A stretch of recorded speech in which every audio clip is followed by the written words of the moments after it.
नमस्कार, मैं सुमन कवजन आप सभी का स्वागत करती हूँ हमारे चैनल द क्वेस्ट पर। आइए रुक करते हैं इस सप्ताह में चल रहे देश दुनिया की कुछ अहम खबरों पर। तो चलिए शुरुआत करते हैं कुछ अंतर्राष्ट्रीय खबरों से। 2024 का अमेरिकी राष्ट्रपति चुनाव, ट्रंप और हैरिस के बीच बड़ी टक्कर, अभियान की रणनीतियां तय करेगी चुनाव की दिशा। अगला अमेरिकी राष्ट्रपति चुनाव 5 नवंबर 2024 को होने वाला है। वर्तमान में प्रमुख उम्मीदवारों में राष्ट्रपति डोनाल्ड ट्रंप हैं, जो रिपब्लिकन पार्टी के उम्मीदवार के रूप में पुनः चुनाव लड़ रहे हैं, और उपराष्ट्रपति कमला हैरिस हैं, जो डेमोक्रेटिक पार्टी की उम्मीदवारों के रूप में मैदान में हैं।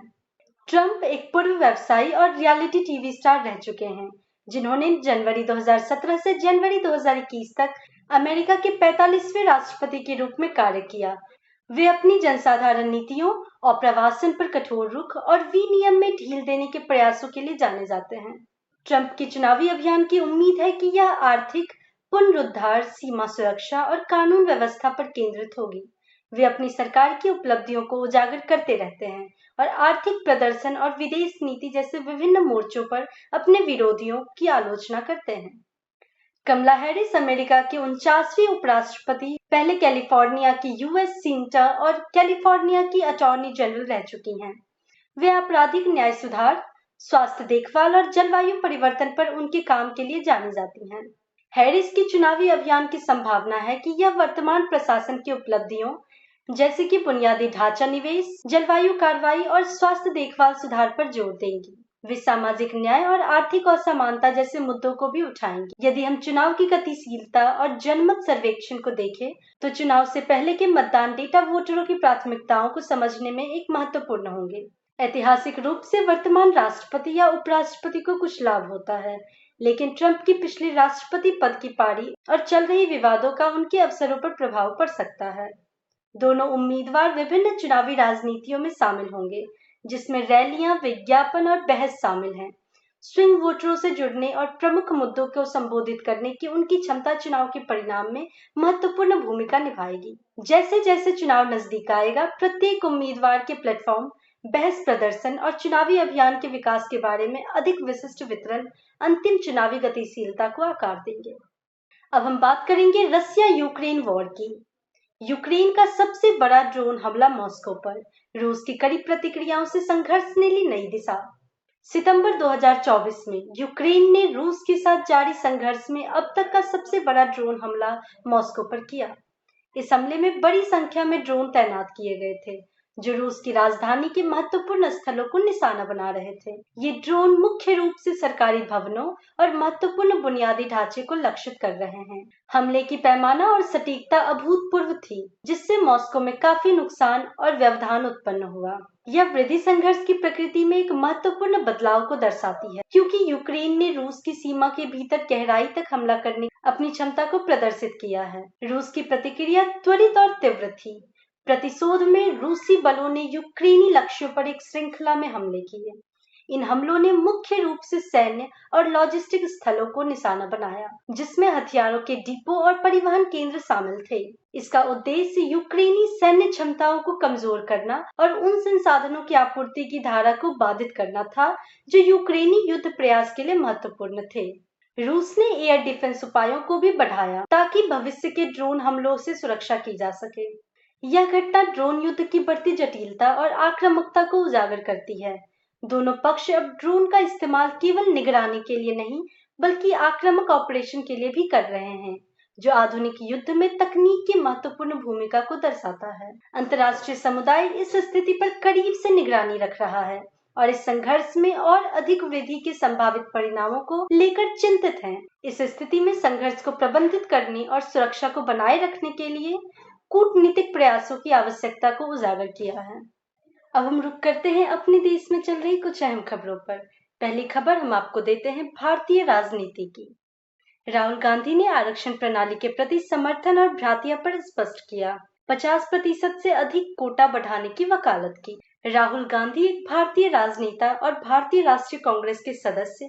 उन्होंने यूके में अपने भाषण के दौरान भारत के आरक्षण प्रणाली पर अपने विचारों के लिए ध्यान आकर्षित किया है। उन्होंने आरक्षण को सामाजिक न्याय के एक तंत्र के रूप में प्रस्तुत किया है, जो शिक्षा और रोजगार में पिछड़े समूहों को कोटा प्रदान करता है। हालांकि कुछ मीडिया आउटलेट्स और पर्यवेक्षकों ने उनकी टिप्पणियों को गलत तरीके से समझा, जिससे यह रिपोर्ट्स आई कि वह आरक्षण प्रणाली की आलोचना कर रहे हैं या अन्य देशों की प्रणालियों के साथ असंतोषजनक तुलना कर रहे हैं। राहुल गांधी ने अपने बयान में इस गलतफहमी का जवाब देते हुए कहा, कल किसी ने मेरे बयान को गलत तरीके से पेश किया और सुझाव दिया कि मैं आरक्षण के खिलाफ हूँ, लेकिन मैं स्पष्ट कर दूं, मैं आरक्षण के खिलाफ नहीं हूँ। हम 50% की सीमा से परे आरक्षण को बढ़ाएंगे। इस बयान में राहुल गांधी अपने आरक्षण के प्रति दृष्टिकोण को लेकर एक गलतफहमी का समाधान कर रहे हैं। यह स्पष्टीकरण किसी भी भ्रम या उनके दृष्टिकोण की गलतफहमी को दूर करने के लिए और यह पुष्टि करने के लिए है कि पिछड़े समूहों का समर्थन बढ़ाने के लिए आरक्षण प्रणाली को बढ़ाने के प्रति प्रतिबद्ध हैं। हालांकि उनकी टिप्पणियों को प्रारंभिक रिपोर्टों द्वारा गलत तरीके से समझा गया। रिपोर्ट्स ने सुझाव दिया कि गांधी आरक्षण प्रणाली की आलोचना कर रहे थे या समान प्रणालियों की असंतोषजनक तुलना कर रहे थे। इससे उनके दृष्टिकोण पर एक महत्वपूर्ण गलतफहमी को जन्म दिया और इस मुद्दे पर एक बहस को जन्म दिया है। विवाद के जवाब में गांधी ने स्पष्टीकरण जारी की। उसमें उन्होंने कहा कि उनकी टिप्पणियों को गलत तरीके से समझा गया। उन्होंने जोर देकर कहा कि वह आरक्षण के खिलाफ नहीं है। इसके विपरीत वह आरक्षण प्रणाली को मौजूदा 50% की सीमा से परे बढ़ाने का समर्थन करते हैं, ताकि ऐतिहासिक असमानताओं को दूर किया जा सके। गांधी का उद्देश्य आरक्षण प्रणाली का बचाव करना है और इसे सामाजिक समानता को बढ़ावा देने के लिए एक आवश्यक उपाय के रूप में प्रस्तुत करना था। अब हम बात करेंगे मणिपुर की। मणिपुर में फिर भड़की हिंसा, ताजा दंगों के बाद व्यापक विरोध, इंटरनेट बंद और कर्फ्यू लागू। सितंबर 2024 में मणिपुर में एक बार फिर अशांति फैल गई है, जो ताजा हिंसा के बाद व्यापक विरोध प्रदर्शन का कारण बनी है। इस हिंसा ने क्षेत्र में गंभीर व्यवधान उत्पन्न कर दिए हैं, जिसके चलते अधिकारियों को स्थिति को नियंत्रण में लाने के लिए कड़े कदम उठाने पड़ रहे हैं। हाल की हिंसा ने मणिपुर में चल रहे तनाव को और बढ़ा दिया है। रिपोर्ट्स के अनुसार विभिन्न समुदायों के बीच झड़पें हुई है, जिससे कई लोग घायल हो चुके हैं और संपत्ति को नुकसान पहुंचा है।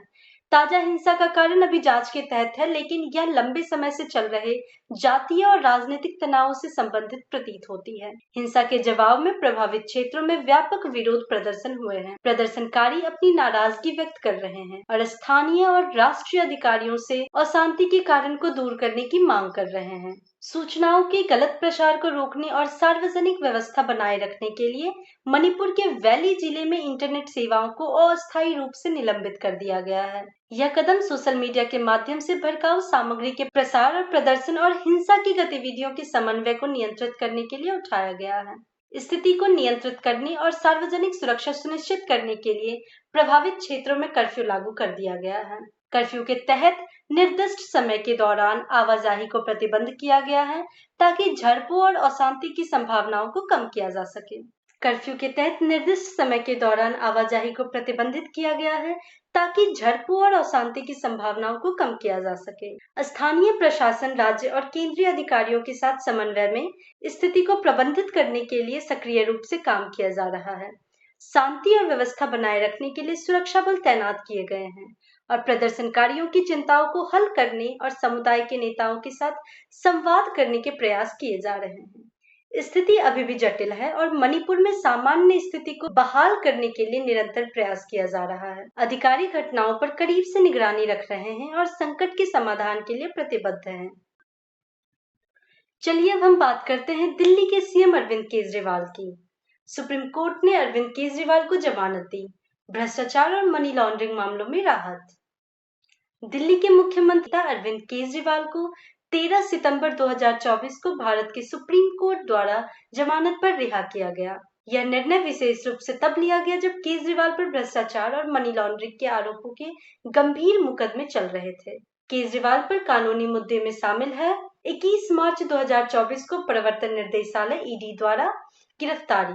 यह गिरफ्तारी मनी लॉन्ड्रिंग केस से संबंधित थी, जो अब वापस ली गई नीति के संदर्भ में की गई थी। मामले में कहा गया कि इस नीति का दुरुपयोग करके किसी विशेष संस्था को लाभ पहुंचाया गया था और इसके परिणाम स्वरूप इसमें कई कमी, धोखाधड़ी या अन्य वित्तीय क्षेत्रों से संबंधित कदाचार शामिल थे। इसके बाद 26 जून 2024 को सीबीआई ने एक अलग भ्रष्टाचार मामले में केजरीवाल को गिरफ्तार किया। यह मामला संभवतः उसी एक्साइज नीति से जुड़े उल्लंघनों और रिश्वत के साथ संबंधित था। मनी लॉन्ड्रिंग केस के दौरान 12 जुलाई 2024 को सुप्रीम कोर्ट ने केजरीवाल को अंतरिम जमानत दी थी। फिर भी उन्हें सीबीआई के भ्रष्टाचार मामले में न्यायिक हिरासत में रखा गया था, जब तक कि वर्तमान निर्णय नहीं आ जाता। इस समय केजरीवाल और व्यापारी अमरदीप सिंह ढलल इन मामलों में 40 आरोपितों में शामिल थे। केजरीवाल के मामले में उनके कानूनी प्रतिनिधि आरोपों को नकारने में अधिक रुचि रखते थे। सुप्रीम कोर्ट ने 13 सितंबर को जमानत दी, जो इस अत्यंत प्रचारित मामले में एक सकारात्मक बदलाव साबित हुआ। कोर्ट ने अपने निर्णय में आरोपों का विवरण, प्रस्तुत प्रमाण और आरोपी के पक्ष के वकीलों के भाषणों पर विचार किया। सुप्रीम कोर्ट द्वारा दी गई जमानत इस कानूनी प्रक्रिया में एक महत्वपूर्ण मोड़ माना जाता है। इसे केजरीवाल को जेल से बाहर आरोपों को चुनौती देने का अवसर मिलेगा, जो दिल्ली और पूरे देश की राजनीतिक परिस्थितियों को बदल सकता है। इसलिए इस कानूनी प्रक्रिया में प्रभाव को देखा जाएगा, क्योंकि केजरीवाल अपने मुख्यमंत्री पद पर फिर से स्थापित होंगे। कुल मिलाकर जमानत आवेदन पर विचार और जटिल राजनीतिक रूप से संवेदनशील कानूनी मामले में एक महत्वपूर्ण मोड़ है, जिसका महत्वपूर्ण प्रभाव केजरीवाल और भारतीय राजनीति पर पड़ेगा। अब हम देखेंगे खेल और राजनीति के एक रोमांच मिश्रण को। हरियाणा चुनाव में बड़ा मुकाबला, विनेश फोगाट बनाम कैप्टन। इस चुनाव में खेल और राजनीति का सामना।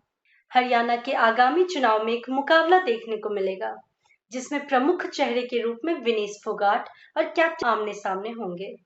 आइए इस चुनाव के प्रमुख पहलुओं पर नजर डालते हैं। हरियाणा के आगामी चुनाव में एक प्रमुख मुकाबला देखने को मिलेगा, जिसमें विनेश फोगाट और कैप्टन योगेश आमने सामने होंगे, जो प्रमुख राजनीतिक दलों को प्रतिनिधित्व करेंगे। यहाँ इस चुनावी मुकाबले के प्रमुख पहलू का विवरण है। पहले हम बात करते हैं कांग्रेस प्रत्याशी विनेश फोगाट की। विनेश फोगाट एक प्रसिद्ध भारतीय पहलवान हैं, जिन्होंने अंतर्राष्ट्रीय पहलवानी में कई उपलब्धियां हासिल की है। विनेश फोगाट भारतीय राष्ट्रीय कांग्रेस के प्रत्याशी के रूप में राजनीति में प्रवेश कर रही हैं। राजनीति में उनके प्रवेश को उनकी खेल प्रसिद्धि और सार्वजनिक छवि का उपयोग करके समर्थन जुटाने और सामाजिक मुद्दों को संबोधित करने के प्रयास के रूप में देखा जा रहा है। वे कांग्रेस पार्टी की ओर से चुनाव में भाग ले रही है। यह पार्टी की रणनीति को दर्शाता है। वह उच्च प्रोफाइल के उम्मीदवारों को शामिल करके अपनी अपील और मतदाता आधार को बढ़ाना चाहते हैं। अब हम बात करते हैं भाजपा प्रत्याशी कैप्टन योगेश की। कैप्टन योगेश का अनुभव स्थानीय और राज्य राजनीति दोनों में है। उनके पास राजनीतिक परिदृश्य और शासन मुद्दों का गहरा ज्ञान है, जिससे वे एक अनुभवी उम्मीदवार के रूप में उभरे हैं। वे भाजपा के उम्मीदवार के रूप में चुनाव लड़ रहे हैं। उनकी उम्मीदवारी पार्टी की रणनीति को दर्शाती है, जो अपनी राजनीतिक संरचना और मतदाता आधार को मजबूत करने की कोशिश कर रही है। कैप्टन योगेश के अभियान में उनके शासन अनुभव, कार्यकाल में उपलब्धियों और भाजपा के विकास एजेंडे को प्रमुख रूप से पेश किया जाएगा। मुख्य मुद्दों में अवसंरचना विकास, आर्थिक वृद्धि और प्रभावी शासन शामिल हो सकते हैं। विनेश फोगाट अपनी खेल पृष्ठभूमि और सार्वजनिक पहचान का लाभ उठाकर एक विस्तृत जनसंख्यिकी, विशेष रूप से युवाओं और महिलाओं को आकर्षित करने की उम्मीद करेंगी। इसके विपरीत कैप्टन योगेश अपने अनुभव, राजनीतिक उपलब्धियों और भाजपा के विकास एजेंडे को प्रमुख बनाकर उन मतदाताओं को आकर्षित करेंगे जो सिद्ध नेतृत्व और प्रगति की तलाश में हैं। विनेश फोगाट और कैप्टन योगेश के बीच यह चुनावी मुकाबला खेल की प्रसिद्धि और राजनीतिक अनुभव का एक दिलचस्प संगम प्रस्तुत करता है, जो मतदाताओं को हरियाणा के भविष्य के लिए एक स्पष्ट विकल्प प्रदान करता है। अब हम बात करेंगे दिल्ली के सड़कों के बदहाली की, जिसने लोगों के नियमित जीवन में परेशानी का सबब बना रखा है। दिल्ली में गड्ढों की बाढ़, पीडब्ल्यूडी को 1200 से अधिक शिकायतें, सड़क मरम्मत के लिए कड़े कदम उठाए जाने की आशा। अगस्त 2024 से दिल्ली के लोक निर्माण विभाग पीडब्ल्यूडी को शहर भर में 1200 से अधिक गड्ढों की शिकायतें मिली है, जो सड़क और बुनियादी ढांचे की खस्ता हालत स्थिति को उजागर करता है। पीडब्ल्यूडी को गड्ढों के बारे में 1200 से अधिक शिकायतें मिली है, जो दर्शाती है कि दिल्ली की सड़कों पर समस्या कितनी गंभीर है। यह संख्या लगातार बनी हुई समस्या की ओर इशारा करती है। शिकायतों में विभिन्न आकार के गड्ढों का विवरण है, जिनसे वाहन चलाने में कठिनाइयां और दुर्घटनाएं हो रही है। समस्या शहर के विभिन्न हिस्सों में फैल चुकी है, न कि किसी एक विशेष क्षेत्र तक सीमित है। शिकायतों की बात को देखते हुए पीडब्ल्यूडी ने तुरंत कदम उठाए हैं। इसमें गड्ढों की मरम्मत, अतिरिक्त संसाधनों की तैनाती और सड़क की स्थिति को बेहतर बनाने के लिए काम करना शामिल है।